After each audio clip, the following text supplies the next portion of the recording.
আসসালামু আলাইকুম। একটা রেসিপি নিয়ে চলে এসেছি। এবার পিৎজা বানিয়ে দেখাবো। তার জন্য এখানে ময়দা নিয়েছি, লবণ দিয়ে দিয়েছি, বেকিং সোডা দিয়ে দিয়েছি।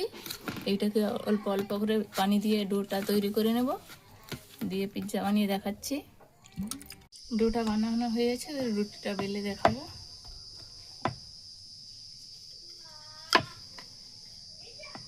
এইভাবে বেলে নিতে হবে। পিৎজা শেপ দেওয়া হয়ে গেছে।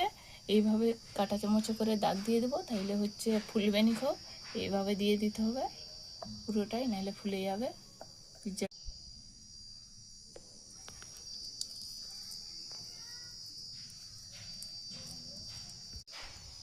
টমেটো সসটা দিয়ে দিলাম এইখানে, এইভাবে দিয়ে পেঁয়াজ আরে কুচি করে রেখেছি ওগুলো দিয়ে দেবো। গাজর কুচিটা এখানে দিয়ে দিলাম, কুচি করে রেখেছিলাম আগে থেকে। এবারে পেঁয়াজ কুচি করে রেখেছিলাম, এইভাবে একে একে বসিয়ে দেবো। টমেটোর কুচিটা একে একে দিয়ে দেবো এইভাবে। ক্যাপসিকামটা কুচি করে রেখেছিলাম, এইভাবে দিয়ে দিচ্ছি। পিৎজাটা করার জন্য কড়াই বসিয়ে দিয়েছি।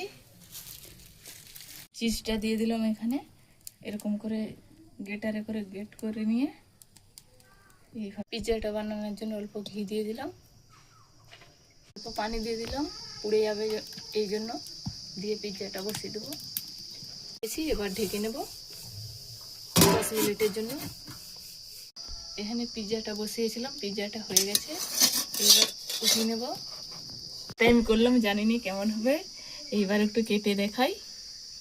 এই ফার্স্ট টাইম করেছি, জানি না কেমন হবে, তবুও মনে দেখাচ্ছে খুব সুন্দর দেখিছে। এবার জানিনি, খেয়ে দেখবে।